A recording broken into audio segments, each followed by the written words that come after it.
Bismillahirrahmanirrahim. Assalamualaikum warahmatullahi wabarakatuh. Alhamdulillahirrahmanirrahim. Hari ini kita berjumpa kembali di mata kuliah manajemen perbankan. Materi kita hari ini adalah dasar-dasar perbankan.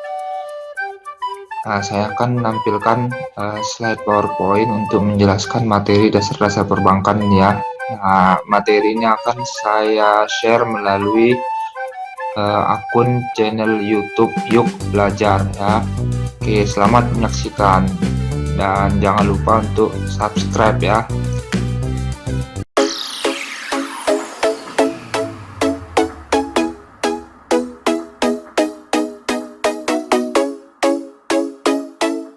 Oke, definisi bank ya. Bank adalah lembaga keuangan yang menghimpun dana dari masyarakat dan menyalurkan dana kepada masyarakat serta melayani jasa keuangan. Jadi ada 3 hal yang dilakukan oleh bank. Yang pertama menghimpun dana, jadi artinya bank itu menarik dana, menyimpan uang dari masyarakat, kemudian menyalurkan dana kepada masyarakat. Jadi dalam artian bank itu menyalurkan dana kepada masyarakat. Mengimpun dana berarti dari uang orang-orang yang memiliki kelebihan dana dan menyalurkan dana kepada sektor-sektor usaha atau kepada masyarakat yang membutuhkan serta melayani jasa keuangan. Dalam artian bank itu membantu masyarakat yang butuh terhadap fasilitas keuangan seperti transfer, ada RTGS, ada clearing dan lain-lain, ada gadai. Berikutnya jenis-jenis bank. Bank ada bermacam-macam jenisnya, tapi bisa kita bedakan. Ada bank sentral. Bank sentral ini dalam artian ia bukan seperti bank umum, tapi bank yang mengawasi atau bank yang menjadi tugasnya adalah mengawasi sektor moneter. Ya, tugasnya adalah melaksanakan fungsi moneter di dalam suatu negara.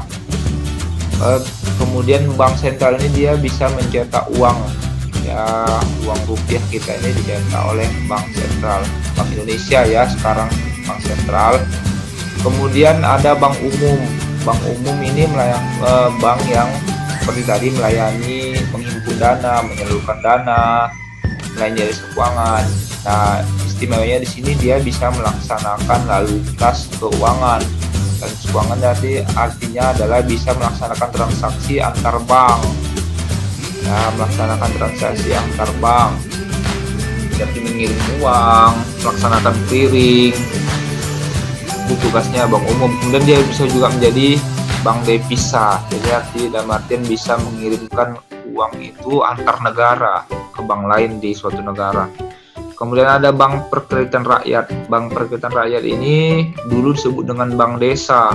Dalam artian dia membantu perkreditan atau keuangan bagi masyarakat di suatu kecamatan atau suatu desa yang membutuhkan dana, membutuhkan jasa keuangan. Karena bank umum ini tidak semuanya dulu bisa mencapai atau menjangkau seluruh kecamatan dan desa, maka adalah bank perkreditan rakyat. Nah, bank umum ini bisa kita bagi menjadi, kalau dilihat dari sumber dananya, ada bank pemerintah, ada bank swasta.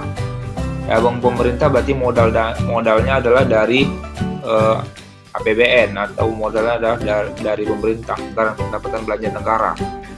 Kalau bank swasta berarti modalnya murni dari individu atau dari korporasi atau dari grup usaha. Ya, itu dia. Nah, kemudian dilihat dari operasionalnya, bank itu bisa dibagi menjadi ada bank konvensional, ada bank syariah. Bank konvensional artinya bank yang melaksanakan kegiatan operasional dengan memberikan atau menarik sistem bunga, melaksanakan sistem bunga untuk kegiatan usahanya. Kemudian bank syariah adalah bank yang melaksanakan kegiatan operasionalnya dengan menjalankan prinsip-prinsip syariah ya. Nah, bank pemerintah itu bisa dibagi menjadi 2, ada bank BUMN berarti dananya dari APBN, Badan Usaha Milik Negara. Kemudian ada bank BUMD yang dananya berasal dari APBD. Ya, ya, badan usaha milik daerah seperti Bank Sumut, Bank Riau, Bank Aceh, itu Bank BUMD. Kemudian kalau kita bagi lagi bank swasta itu dilihat dari modalnya, ada modal dalam negeri, kemudian ada dari bank asing. Bank asing berarti modalnya berasal dari investor asing. Kita lanjut. Nah, ini ada logo-logo perbankan ya, bisa dilihat banyak bank, ada Bank BRI, Mandiri, BNI, dan lain-lainnya. Next, fungsi bank. Fungsi bank ada fungsi intermediasi, yaitu menghimpun dana dari masyarakat dan menyalurkan dana kembali kepada masyarakat.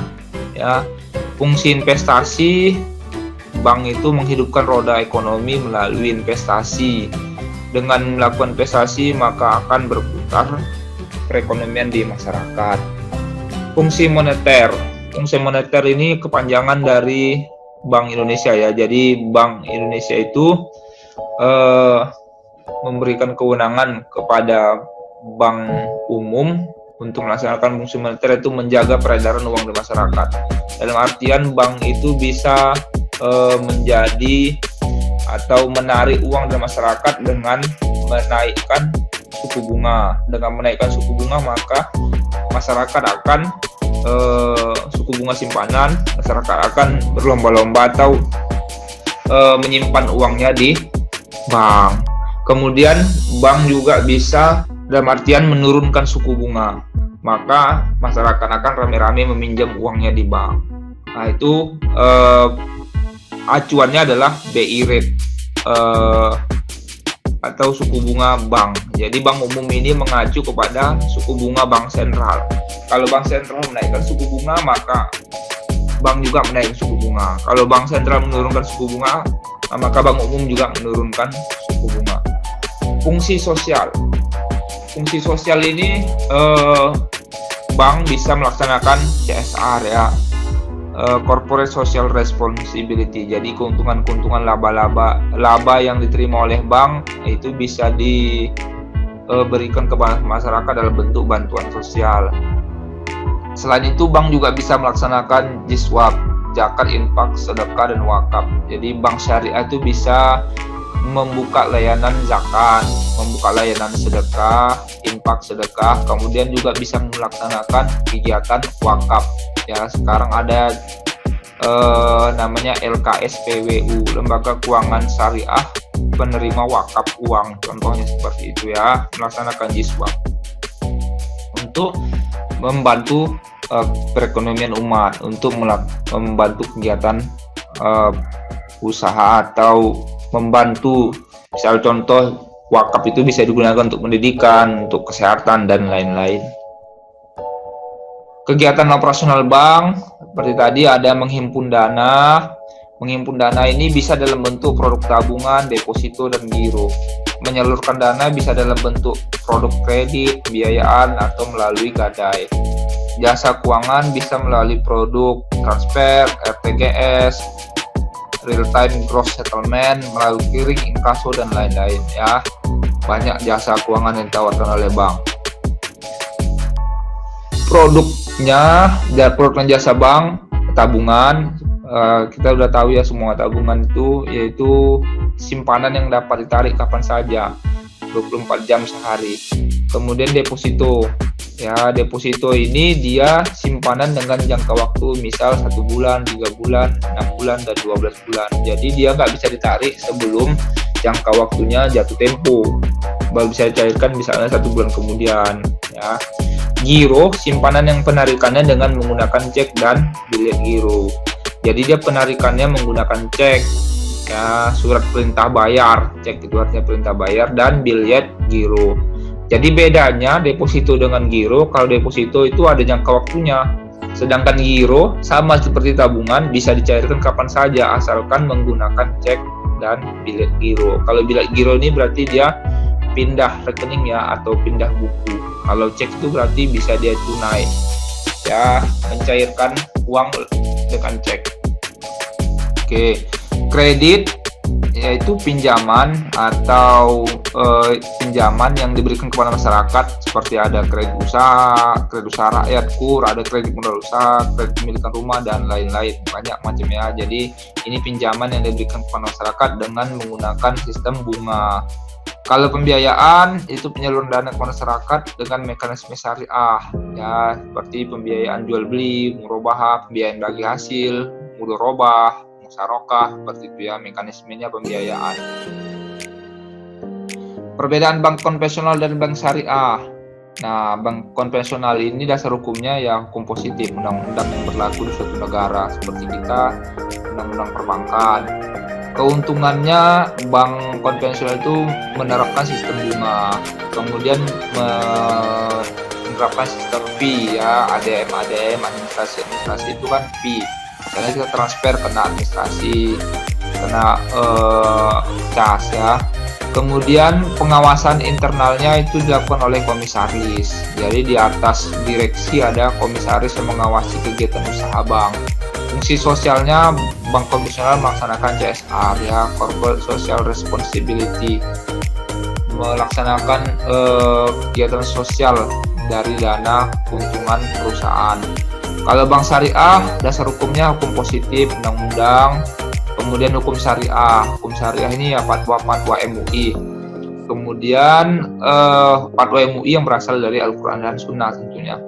Keuntungannya bank syariah bisa mendapat keuntungan dari margin yang diperoleh dari jual beli, bagi hasil dengan sistem mudharabah, dan fee ini untuk sistem yang memakai jasa seperti wakalah atau ijarah fee ya, dalam artian balas jasanya atau imbal jasanya atas jasa yang telah diberikan oleh bank.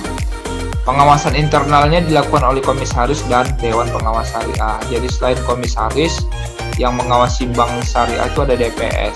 DPS ini kerjanya mengawasi agar bank bank syariah itu sesuai dengan fatwa MUI, tidak keluar dari fatwa DSN MUI. Fungsi sosialnya bank syariah itu bisa melaksanakan CSR dan iswab ya, zakat, infak, sedekah, dan wakaf. Seperti yang saya jelaskan tadi, bank syariah itu bisa kita bayar zakat melalui bank syariah, bisa kita membayar infak, membayar sedekah, atau kita menjadi wakif ya, orang yang mau berwakaf bisa melalui bank syariah. Ada namanya LKSPWU, Lembaga Keuangan Syariah Penerima Wakaf Uang. Lembaga yang terkait dengan bank ada bank sentral, ada otoritas jasa keuangan, ada lembaga penjamin simpanan, ada pusat pelaporan dan analisis transaksi keuangan. Nah, ini dia bank sentral, BI ya, Bank Indonesia.